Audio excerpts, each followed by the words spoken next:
तो वेलकम बच्चों। तो आज अपने को स्टार्ट करनी है कोलिगेटिव प्रॉपर्टीज। ठीक है। तो जो बहुत ही इम्पोर्टेंट टॉपिक है इस सॉल्यूशंस चैप्टर का, जिससे नंबर ऑफ क्वेश्चंस ज़्यादा पूछे जाते हैं, चाहे वो जेई हो चाहे नीट हो, और also in some olympiad exams. So start करते हैं। तो कोलिगेटिव प्रॉपर्टीज को स्टार्ट करने से पहले सबसे पहले तो हम यही देख लेंगे प्रॉपर्टीज ऑफ सॉल्यूशन के बारे में, कि जो सॉल्यूशन की किसी भी सॉल्यूशन की जो प्रॉपर्टीज होती हैं वो होती कितने टाइप की हैं। ठीक है। तो सॉल्यूशन की प्रॉपर्टीज जो हैं वो दो टाइप की होती हैं। ठीक है। एक को तो हम क्या बोलते हैं, colligative properties.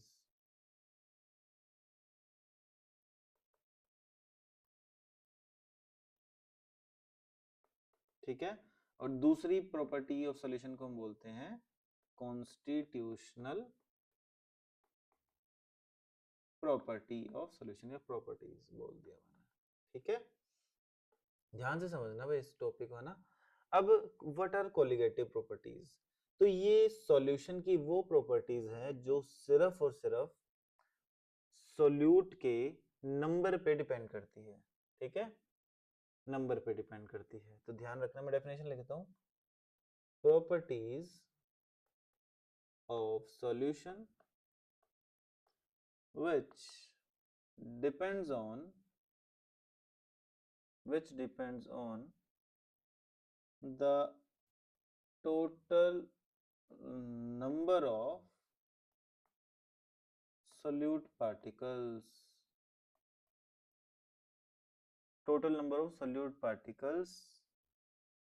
in the solution, irrespective of their nature। ये वो प्रॉपर्टीज हैं जो सोल्यूट पार्टिकल्स के सिर्फ नंबर पे डिपेंड करेगी, ना कि उनके नेचर पे। ठीक है।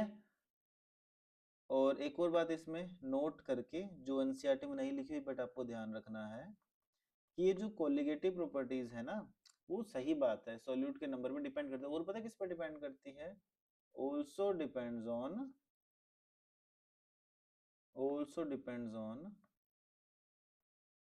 nature of solvent।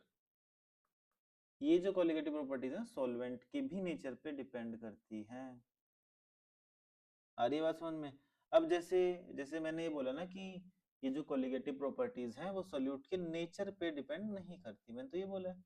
अब नेचर मतलब क्या? क्या नेचर से मैं क्या कहना चाह रहा हूँ? नेचर का मतलब है कि ये प्रॉपर्टीज सोल्यूट के पार्टिकल की शेप पे डिपेंड नहीं कर रही। ठीक है। साइज, ठीक है, चार्ज,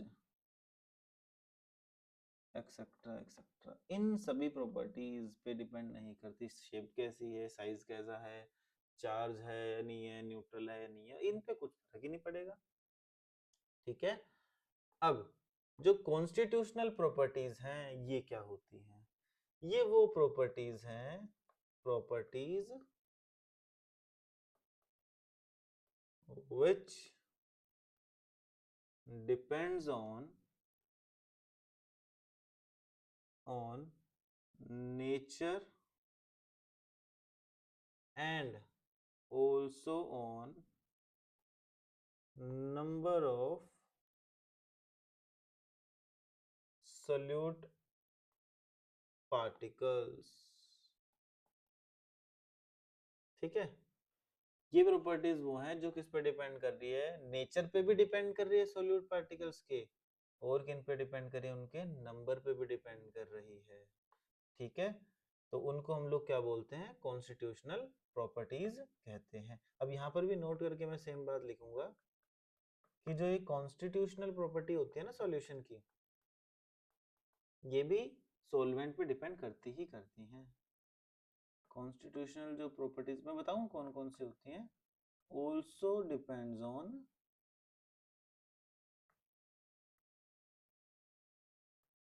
नेचर ऑफ सॉल्वेंट। अब भाई कौन कौन सी कोलिगेटिव प्रॉपर्टीज हैं, देखो कौन कौन सी कॉन्स्टिट्यूशनल प्रॉपर्टीज हैं। देखो अपने को इस चैप्टर में तो मेजरली किसके बारे में पढ़ना है, कोलिगेटिव प्रॉपर्टीज के बारे में ही पढ़ना है। कॉन्स्टिट्यूशनल के बारे में हम पढ़ेंगे बट कौन से चैप्टर में, इलेक्ट्रोकेमिस्ट्री में। पहले तो मैं कॉन्स्टिट्यूशनल प्रॉपर्टी के एग्जांपल, जैसे हम ना आगे चल के रेजिस्टेंस ऑफ सॉल्यूशन निकालना सीखेंगे, हम कंडक्टेंस ऑफ सॉल्यूशन निकालना सीखेंगे, ठीक है, हम कंडक्टिविटी सीखेंगे, जैसे हमने पीएच ऑफ सॉल्यूशन पढ़ लिया है। ये सारी की सारी क्या है, कॉन्स्टिट्यूशनल प्रॉपर्टी है सॉल्यूशन की। अब कोलिगेटिव प्रॉपर्टीज कौन कौन सी हैं, देखो कोलिगेटिव प्रॉपर्टी में आ जाता है अपने पास relative lowering of vapour pressure. Relative lowering vapour pressure एक एक करके मैं एक्सप्लेन भी करूंगा इनको आगे चल के। इसका सिंबल पता है क्या, इसको लिखते हैं हम डेल्टा पी बाय पी से रिप्रेजेंट करते हैं, सिंबल है इसका ये, ठीक है। दूसरी कोलिगेटिव प्रॉपर्टी है अपने पास elevation in boiling point BPT. इसका सिंबल क्या होता है, इसको हम लिखते हैं डेल्टा टीबी से, ठीक है। इसके बाद जो थर्ड आ जाएगी वो आएगी depression in freezing point FPT. इसको हम क्या लिखेंगे, डेल्टा टीएफ। और आखिरी कोलिगेटिव प्रॉपर्टी कौन सी है, ऑस्मोटिक प्रेशर। इसका सिंबल क्या था, पाई, ऐसे ये पाई सा सिंबल होता है, ठीक है। अब अपने पास है ना टोटल ये 4 कोलिगेटिव प्रॉपर्टीज हैं। अब एक चीज ध्यान रखनी है आपको, पता है क्या, कि यहाँ से भी स्टार्टिंग से भी क्वेश्चन ये पूछ सकता है कि कोलिगेटिव प्रॉपर्टी का काम क्या है, हम इन कोलिगेटिव प्रॉपर्टी की हेल्प से करते क्या हैं।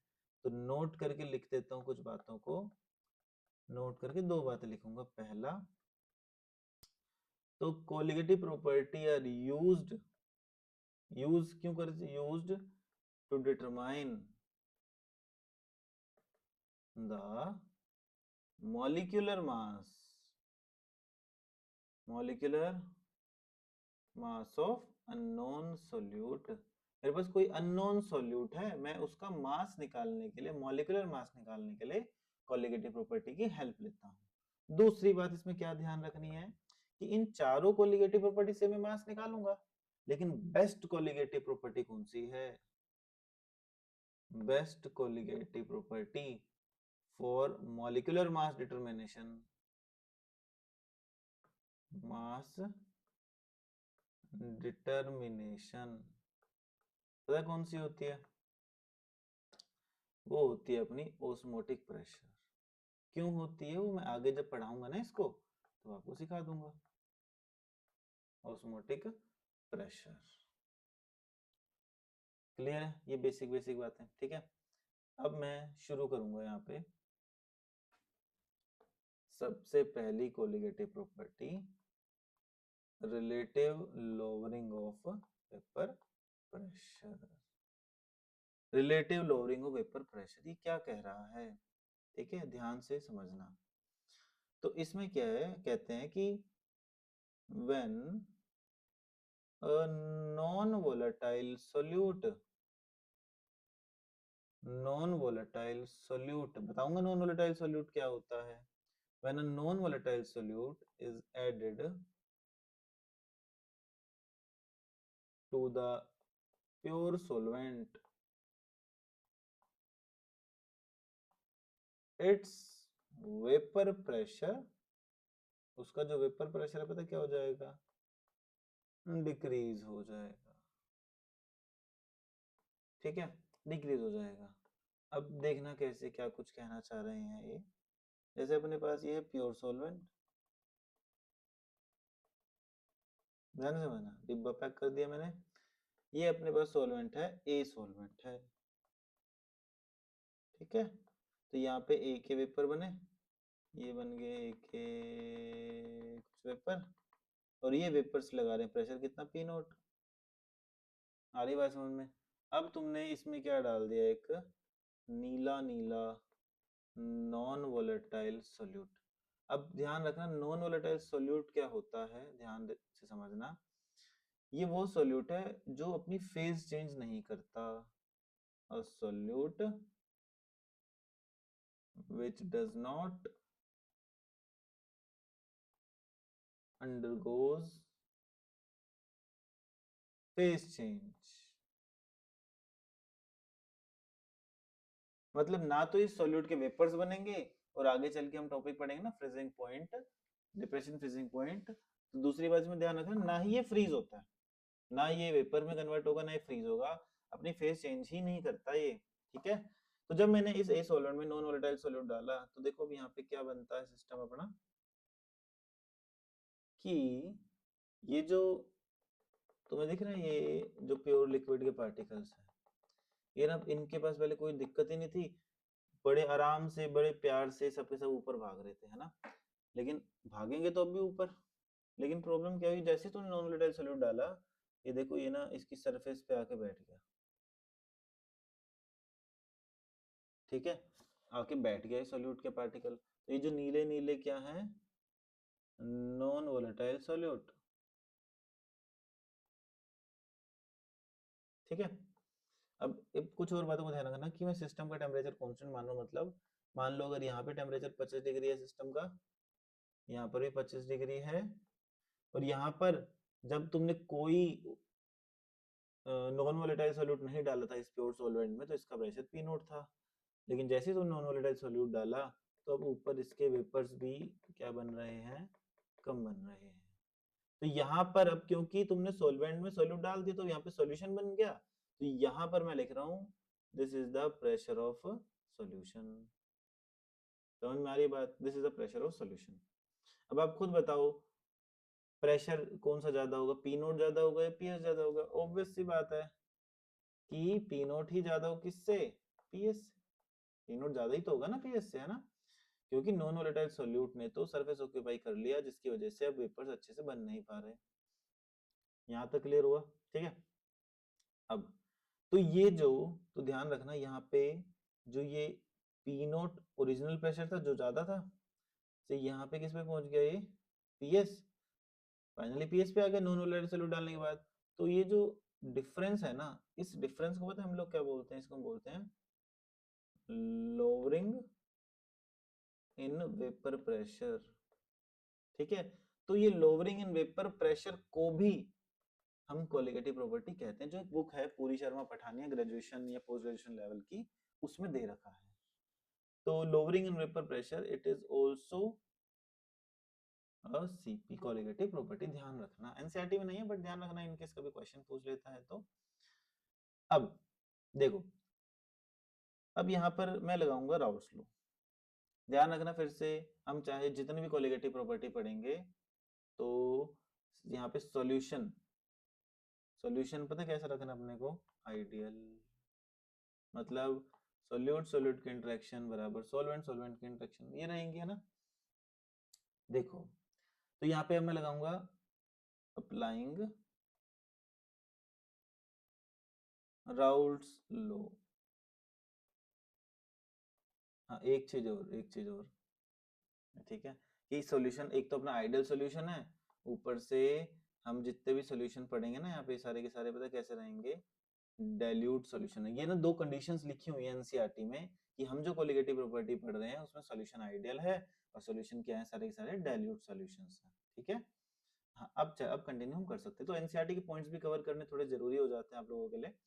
राउल्ट्स लॉ अगर हम अप्लाई करेंगे तो क्या आएगा, प्रेशर ऑफ सॉल्यूशन बराबर P note A X A plus P nought B X B. ठीक है। ये बिल्कुल बेसिक फंडा है कि ए को मैं क्या मानूंगा, सोलवेंट, बी को क्या मानता हूं मैं, solute, and S means solution. As we know that the solute is non volatile, मतलब उसके वेपर्स बनेंगे ही नहीं, फेस चेंज नहीं कर सकता, तो उस सोल्यूट की वजह से जो प्रेशर होगा वो क्या हो जाएगा, जीरो। तो पी एस बराबर मैं क्या लिख दूं, पी नोट ए एक्स ए। यहाँ तक क्लियर हो गया। ओके। और हम जानते हैं ना कि XA प्लस XB 1 है, सिंपल सी बात है। तो मैं लिख दूं XA को क्या 1 माइनस XB, ठीक है। तो कर देते हैं सोल्व। तो PS बराबर P not A into 1 minus XB, या फिर थोड़ा सिंपल कर लेते हैं ना, और भी और सिंपल कैसे कर सकते हैं हम इसको, ऐसे कर दो। तो इसको लिख दो PS by P not A 1 minus XB। अब XB को ले जाओ लेफ्ट में, इसको ले आओ राइट में,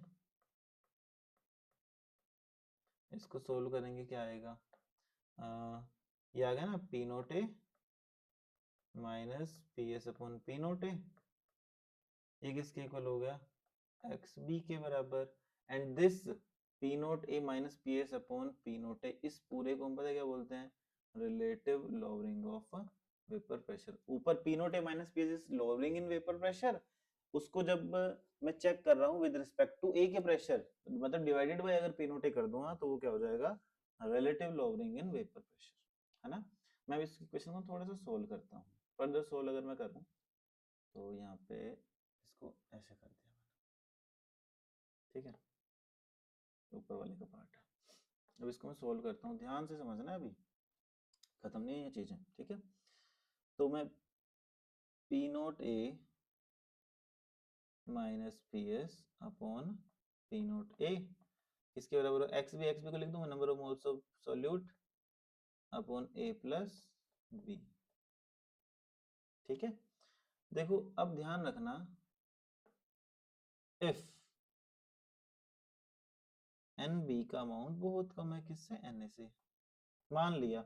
अब पता है, अब आपको कैसे पता लगेगा कि कब तुम NB को बहुत ज्यादा कम लिखोगे Na, तो ध्यान रखना क्वेश्चन में मेंशन होगा, इन क्वेश्चन में लिखा होगा कि वेरी डाइल्यूट सॉल्यूशन, क्वेश्चन में लिख देना कि सॉल्यूशन बहुत डाइल्यूट है, सिर्फ तभी तुम क्या करो, नेग्लेक्ट करोगे NB को बहुत छोटा मान लोगे ऐसे। तो formula is reduced to this P naught A minus PS upon P naught A बराबर NB बाई क्या आ जाएगा Na। अगर NB को मैं बहुत छोटा मान लेता हूँ Na से, तो Na प्लस NB ऑलमोस्ट किसके बराबर हो गया, Na के, है ना। और मैं NB को क्या लिख सकता हूँ बताओ, मैं इसको लिख दूँ गिवन मास ऑफ, इसको छोड़ दो, इसको ऐसे रहने देता हूँ, इसको मैं नीचे वाले को लिखता हूँ WA को गिवन मास ऑफ सॉल्वेंट, ऊपर क्या आ जाएगा मोलर मास ऑफ सॉल्वेंट, ठीक है। अब ध्यान से देखना, अगर मैं 1000 से मल्टीप्लाई कर दूं इसको और मैं 1000 से कर देता हूँ डिवाइड, तो कोई दिक्कत नहीं है, नहीं है ना। तो ये करने के बाद देखना, ये जो number of moles of solute into 1000 upon weight of solvent, ये क्या बन चुके हैं तीनों terms, this is now molality, molality बन गया ये। तो क्या इक्वेशन बन गई,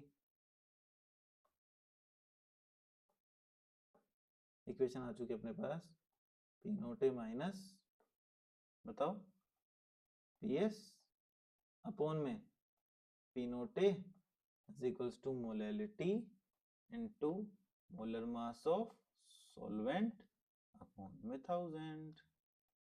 सिर्फ कब लगाना ये वाला फॉर्मूला अपने को, जब क्वेश्चन में मेंशन करे the solution is very dilute, clear है ये बात, ठीक है। अब आगे चलते हैं, ये थोड़ा सा आप लोगों के लिए सेटअप करा था मैंने, कोई नहीं। अब इसके बाद देखना, अब मान लो क्वेश्चन में कुछ मेंशन नहीं कर रखा कि सॉल्यूशन डाइल्यूट है, लिख देता हूँ if solution is not very diluted, मान लो सॉल्यूशन बहुत डाइल्यूटेड नहीं है। अब तो निगलेक्ट नहीं कर सकता मैं, अब मैं लिख दूं P naught A minus PS upon P naught A बराबर XB था, XB को मैं क्या लिख रहा था NB upon Na plus NB। अब मैं इस इक्वेशन को रेसिप्रोकल कर देता हूं, तो रेसिप्रोकल बोथ साइड्स कर सकता हूं ना, उल्टा पुल्टा कर दो, क्या आएगा P note A upon P note A minus P S is equals to N A plus N B upon N B. ठीक है, तो अभी इसको एज इट इज पढ़ रहे हैं, तो P note A upon P note A minus P S, right side क्या लिख दूं, एन एन बी को दोनों तरफ अलग अलग कर देता हूँ, है ना, N B plus N B by N B, तो N B by N B हो गया 1, तो अब P note A by P note A minus P S बराबर N A by N B plus 1। Clear हो गया यहाँ तक, है ना।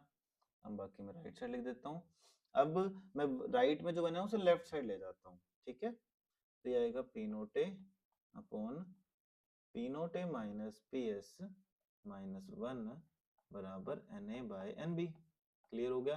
अब वो लेफ्ट साइड एलसीएम ले लो, एलसीएम आ जाएगा अपना P note A minus P S, तो ऊपर आएगा पी नोट ए माइनस अंदर आ जाएगा P note A minus P S, ठीक है, is equals to N A by N B. मैं तो तगड़ा ही है आप लोगों का, है ना, P note A plus P S upon P note A minus P S is equals to N A by N B. जो कटता काटो, इससे कट गया ये। अब अगेन रेसिप्रोकल ले लो बोथ साइड्स, तो लेफ्ट साइड तो क्या आएगा, P note A minus P S upon P S, उल्टा कर दिया मैंने लेफ्ट साइड, और राइट साइड भी क्या आ गया, N B by N A. ठीक है, अब ये वाली जो इक्वेशन है ना, ये है विदाउट निगलेक्शन, विदाउट निगलेक्शन आप इसको यूज करोगे। अब बट इसमें ना एक बच्चे गड़बड़ पता है क्या कर देते हैं, बच्चे गड़बड़ ये कर देते हैं, क्वेश्चन में बोल देगा रिलेटिव लोअरिंग वेपर प्रेशर इतना इतना दे रखा है, तो find number of molar solute वगैरह वगैरह। अब बच्चे के दिमाग में देखो आता क्या है,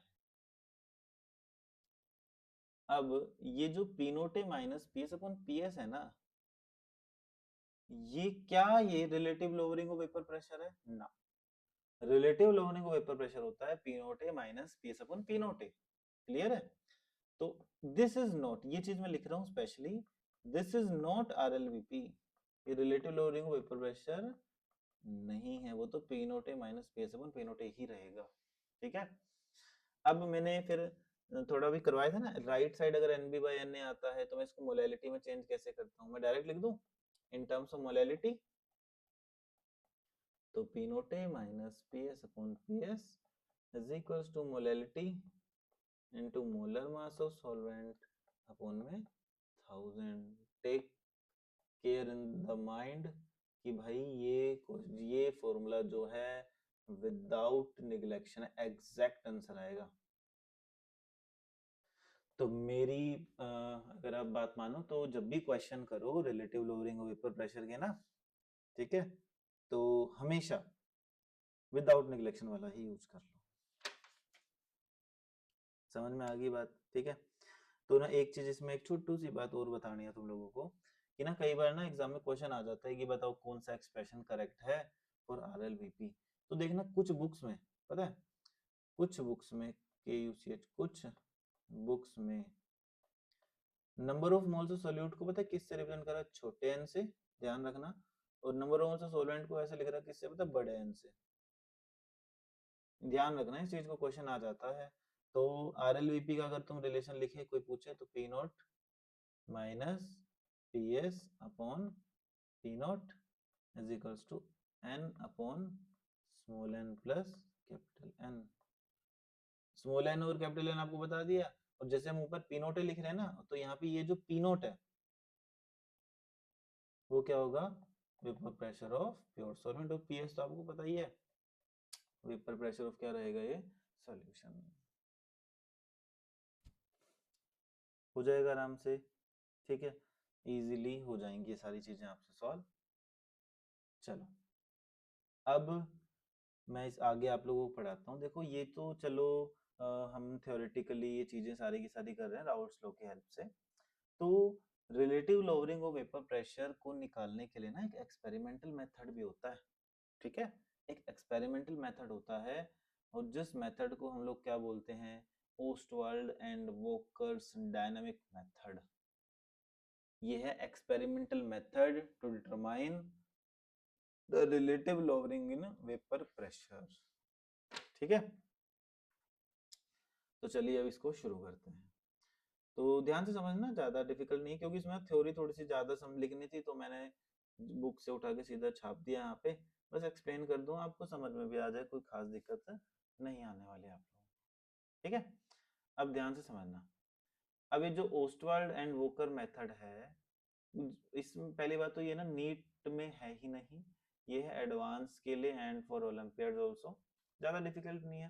ठीक है, इस मेथड को एक तो पहली बात कहते हैं गैस सैचुरेशन मेथड भी कहते हैं। तो तुम देख रहे हैं यहाँ पे कुछ गैस वैस का काम होगा, है ना, तो देखना ध्यान से। तो in this method the relative lowering of vapor pressure can be determined straight up, सीधा सीधा निकाल सकते हैं। कैसे? the measurement of the individual vapor pressures of a solution and a solvent is thus eliminated। ठीक है, मतलब ये क्या कहना चाह रहा है, अभी हम जो मतलब और भी वैसे तो मेथड्स तो काफी सारे हैं, ओस्वाल्ड एंड वोकर मेथड है, एक मैनोमेरिक मेथड होता है, एक बैरोमेट्रिक मेथड होता है। तो इन मेथड में तो हम लोगों को पता है क्या करने पड़ते हैं, बैठ के वेपर प्रेशर निकालने पड़ते हैं सबके लिए। यहाँ पर मैं वेपर प्रेशर बिना निकाले सोल्व कर दूंगा, चीजें देखना अभी। ठीक है, ये कह रहा है कि the measurement of the individual vapour pressure of solution and solvent is eliminated, है जरूरत ही नहीं पड़ती। देखो अब प्रोसीजर क्या है, कहता इसमें जो इसका apparatus होता है ना, जो इंस्ट्रूमेंट होता है, उसमें ना दो सेट होते हैं बल्ब के। एक तो सेट ए जिसमें क्या होता है सॉल्यूशन, ये रहा देखो सेट ए, इसमें सॉल्यूशन भरा हुआ है हमने। एक दूसरा होता है सेट बी जिसमें क्या पड़ा होगा, अपना सोलवेंट पड़ा होगा। ठीक है, set A and set B. अब यहाँ पे क्या है, each set is weighed separately. तो अभी ना मैंने एक्सपेरिमेंट नहीं करा, मैंने इसमें जो सॉल्यूशन का अमाउंट भरा हुआ है, जो सॉल्वेंट का अमाउंट भरा हुआ है, इनका आराम से वेट कर लिया। ठीक है, जो भी इसका वेट था मैंने कर लिया। फिर उसके बाद क्या करा मैंने, a slow stream of dry air is then drawn by suction pump through the two set of bulb। अब मैं क्या करूं, देखो दिख रहा है लेफ्ट साइड, ये हाँ, यहाँ से दिख रहा है ड्राई एयर आ रही है। अब ये ड्राई एयर ये आई ना, ड्राई एरिया ये आई इस बल्ब के अंदर गई, ऐसे ऐसे घूम फिर के इधर से निकली। तो अब क्या ये अब भी ड्राई एयर बचेगी क्या ना, अब तो एक ऐसी एयर बन चुकी है, मॉइस्ट बन चुकी है। क्यों? क्योंकि इसने तो जो वेपर्स होंगे ना, मान लो सॉल्वेंट पानी है तो इसने वेपर्स को तो पकड़ लिया होगा ना। आ रही बात समझ में? क्योंकि सॉल्यूशन है तो ऊपर वेपर्स तो बनेंगे ही बनेंगे। ठीक है, वेपर्स बनेंगे तो सूखी सूखी हवा आई, गीली गीली बन के बाहर चलेगी, क्योंकि इसने वाटर वेपर्स को एब्जॉर्ब कर लिया है। अब ये जो मॉइस्ट एयर है, ध्यान रखना, this moist air is saturated with water vapours. तो ये जो मॉइस्ट एयर है, इसमें वाटर के वेपर्स आ गए हैं अच्छे खासे। ठीक है, अब देखना क्या होगा यहां से। अब ये जो मॉइस्ट एयर है, चलो अभी पहले तो मैं वो रिकंस्ट्रक्शन ही समझा रहा था ना, इसको चलो मैं एक्सप्लेन करूंगा। ठीक है, तो a slow stream of dry air is then drawn by suction pump through the two sets of bulb. तो सॉल्यूशन सेट ए से गई, फिर उसके बाद ये जो थोड़ी थोड़ी मॉइस्ट एयर आई वो दूसरे में से जाएगी। ठीक है, फिर वो अल्टीमेटली यहाँ से जाती हुई इस कैल्शियम क्लोराइड कह लो, या फिर कोई और भी डिहाइड्रेटिंग एजेंट, ऐसा ऐसा हम सब्सटेंस लेंगे जो पानी के मॉलिक्यूल्स को एब्जॉर्ब कर ले।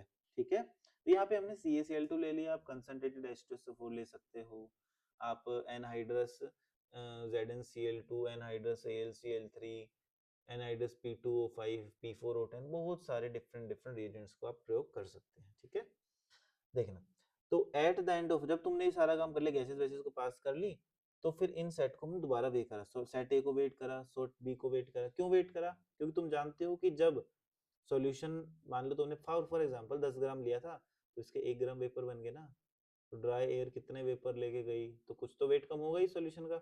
ऐसे ही सॉल्वेंट वाली साइड भी कुछ ना कुछ वेट कम होगा, तो हम उस वेट लॉस को कैलकुलेट कर लेंगे।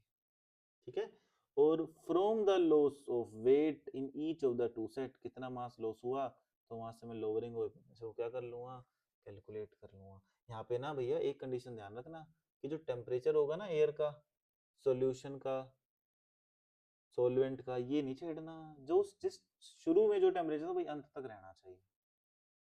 क्लियर है? ठीक है। अब इसमें देखो क्या कैलकुलेशन है, ज्यादा कुछ नहीं, सिंपल सा है कि as the air bubbles through set, जैसे तुमने सेट ए में से, है ना सेट ए, इसमें से एयर को पास करी, it is saturated up to the vapour pressure of PS. इसने जितना जो पीएस लेना था या फिर जो सॉल्यूशन का जो भी वेपर प्रेशर था, वहां से उसने अच्छे खासे अमाउंट के वेपर्स खींच लिए। ठीक है। फिर उसके बाद वो गई कहाँ पे, सॉल्वेंट के पास। सॉल्वेंट के पास गई, फिर वहां से उसने फिर वेपर्स खींचे। ठीक है। तो thus the amount of solvent taken up in set A is proportional to PS। अब ध्यान से देखना,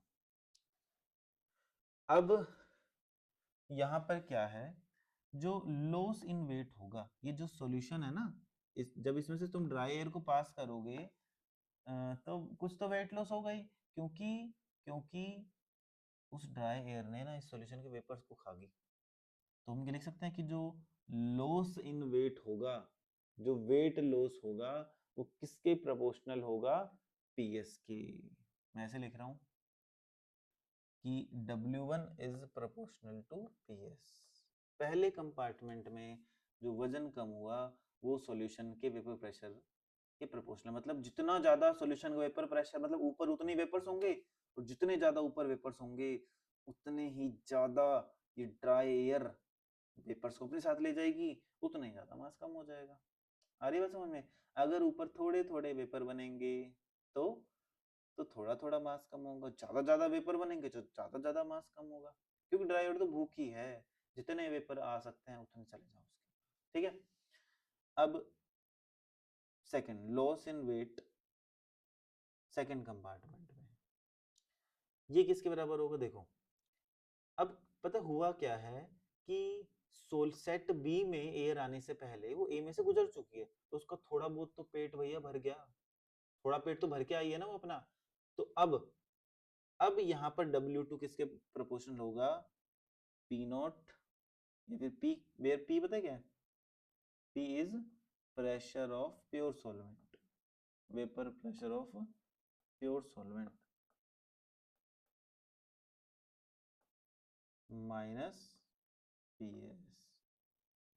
ध्यान रखना, देखो अगर मान लो तुम हवा को डायरेक्ट सॉल्वेंट में से पास करते ना डायरेक्ट, तब तो W2 is proportional to P होता, बट बेचारा जो ड्राई हवा थी, सूखी हवा थी, वो पहले से कुछ खा के आया हुआ है ना, तो इसीलिए W2 इज प्रोपोर्शनल टू क्या आया, सॉल्वेंट का वेपर प्रेशर माइनस जो उसका पेट भरा हुआ है। आ रही है बात समझ में? अब ये जो इक्वेशंस बनी है ना 1 एंड 2, मैं इनको कर देता हूँ ऐड, ऐड 1 एंड 2, बस क्या करें, ऐड 1 एंड 2 को कर देंगे तो यहाँ आ जाएगा W1 plus W2 is proportional to PS plus P minus PS, PS से PS कैंसल, तो W1 प्लस W2 किसके प्रोपोर्शनल आ गया, P के।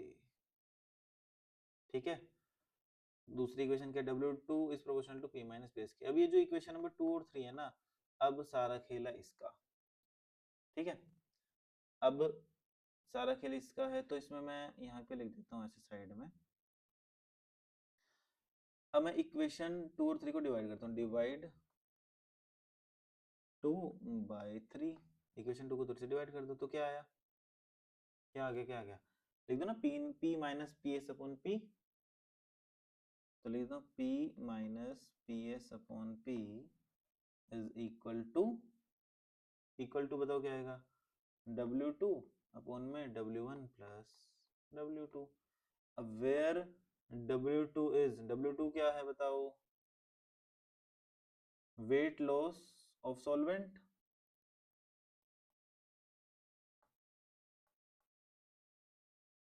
ठीक है। अब W1 प्लस W2 क्या है, अब W1 प्लस W2, देखो जो यहाँ से अब ड्राई एयर आएगी ना, वो उस ड्राई एयर में थोड़ा सा ए का मास चला गया और किसका मास चला गया, बी का मास चला गया। तो जैसे ही ये ड्राई एयर यहाँ से पास होगी किसमें, इस CaCl2 में, तो इसका मास बढ़ जाएगा ना, क्योंकि वो तो अपने साथ हवा ले, वो किसको लेके गई थी, साथ में वेपर्स को लेके गई थी, तो जितने वेपर्स ए के जितने वेपर्स बी के आए उतना ही उसका मास बढ़ गया। ठीक है। तो लिख दूं W1 प्लस W2 क्या है, wait gain by anhydrous substance. Anhydrous substance समझ गए, जो पानी को एब्जॉर्ब करेगा। ठीक है, समझ में आ गई बात। तो अब आगे चलते हैं। इसमें ये क्वेश्चन भी लिखा था मैंने, इस बेचारे को भी छुपा देते हैं। ठीक है, छुपा देते हैं इसको, करेंगे इसको भी करेंगे। छुपा दिया, बस गायब। देखो अब यहाँ पर तो मैं इक्वेशन क्या लिख रहा था, wait gain by anhydrous substance. हाँ, तो हम लिख रहे हैं ना कि ऊपर मैंने लिखा weight loss by solvent, pure solvent ने कितना वेट लॉस करा, अपॉन में weight gain by anhydrous substance, मतलब जिसके पास जो पानी एब्जॉर्ब करेगा, is equal to P minus P S upon P. और आपको पता नहीं किसके इक्वल होता है, बता दो। यही तो निकाला था हमने RLVP में, number of moles of solute upon में number of moles of solute plus number of moles of solvent. ये हमने निकाल लिया, सिंपल। ठीक है, ओके। तो यहाँ पे सेम वही चीज ध्यान रखना कि अगर मान लो number of moles of solute बहुत छोटे हैं तो निगलेक्ट कर दो, ये कर दो, वो कर दो। ये सारी की सारी बातें आप लोग समझ चुके हो जाएगा आराम से। बिल्कुल सिंपल सा है, कुछ भी नहीं है इसमें, कुछ भी। अब मैंने आपको इसको एक बिल्कुल तुच्छ सा क्वेश्चन करके दिखाता हूँ इसका। ठीक है, देखना यही क्वेश्चन करते हैं। एक बुक से मैंने उठा रखी है चीजें, कोई कौन इतने बड़े बड़े क्वेश्चन लिखे भाई, है ना। देखना ध्यान से, कह रहा current of dry air, current मतलब बिजली का करंट नहीं भाई, ड्राई एयर पास करिए तुमने कुल मिला के through a solution of 2.64 gram of benzoic acid, ठीक है, in 30 gram of ether, and then through pure ether. तो पहले इन्होंने किससे पास करा, सॉल्यूशन से, फिर प्योर ईथर से। तो loss in weight of the solution was 0.645 gram and the ether is 0.0345 ग्राम। ठीक है, अब ध्यान से देखना। तो कहा गया, हाँ, तो वेट इन्होंने लिखा ना, क्या गया, loss in weight of the solution is this. मतलब ये क्या है बताओ, W1 है, W2 है, दिस इज बताओ, निकाला था ना अभी, this is W1 loss in weight of solution. तो W1 आपको दे दिया कितना, 0.645 ग्राम। ये क्या है, ईथर, ईथर सॉल्वेंट है, तो W2 कितना, 0.0345 ग्राम। तो यहाँ से W1 प्लस W2 कितना आ गया, ऐड अगर हम करेंगे इन दोनों को तो ये आ जाएगा 0.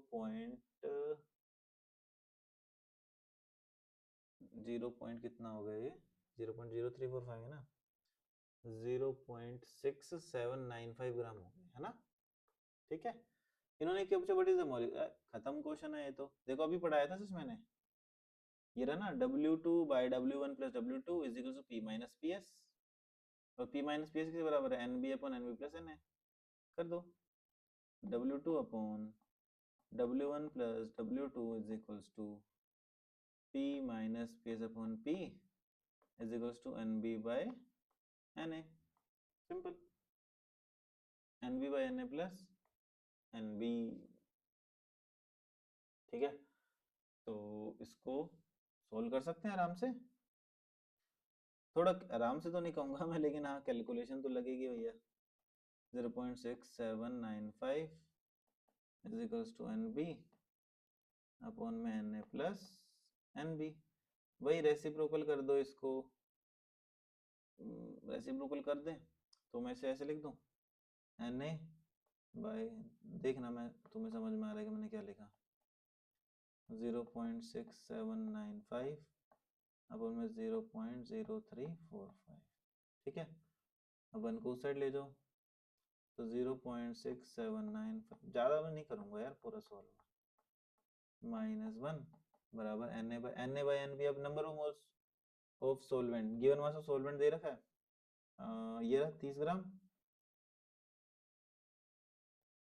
मोलर मास दे रखा है ये ना C2H5O, तो इसका मोलर मास कितना अगर आप निकालो 24, 48, 58 और 16, 74 ना। हाँ 24, हाँ 74, ठीक है। अपोन में गिवन मास कितना है बेंजोइक एसिड जो सॉल्यूट 2.64,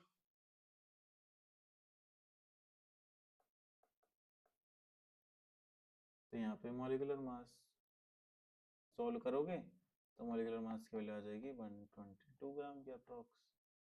खत्म, आंसर आ गया। बस यही तो है ओस्टवाल्ड एंड वोकर मेथड, क्या था इसमें, कुछ भी नहीं था।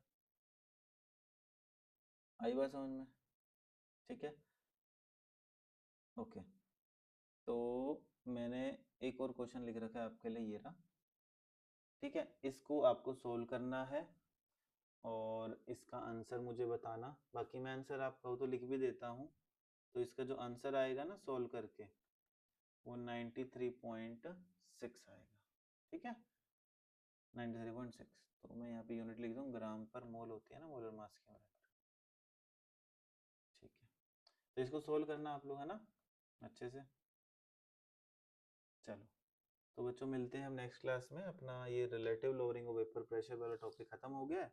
नेक्स्ट क्लास में इसके हम एक दो न्यूमेरिकल्स देखेंगे और फिर एलिवेशन इन बॉइलिंग पॉइंट को फिनिश कर देंगे। ठीक है बच्चों, तो लाइक शेयर एंड सब्सक्राइब करिए और हर एक वीडियो पे कोशिश करा करो, देखो लाइक भी करो कमेंट भी कर लो, है ना, तो कि उससे रीच अच्छी मिलेगी। जितनी ज़्यादा अच्छी रीच मिलेगी तो फिर मैं कोशिश करूँगा कि बताया था ना कि 11th के भी लेक्चर सोच रहा हूँ फिर मैं डालूँ, है ना, और एक दिन में दो दो चैप्टर्स पैरेलल चलाऊँ, तो वही है, जितनी रीच होगी ना उसके अकॉर्डिंग ही मैं थोड़ा और ज़्यादा मेहनत कर पाऊँगा। ठीक है बच्चों, थैंक यू।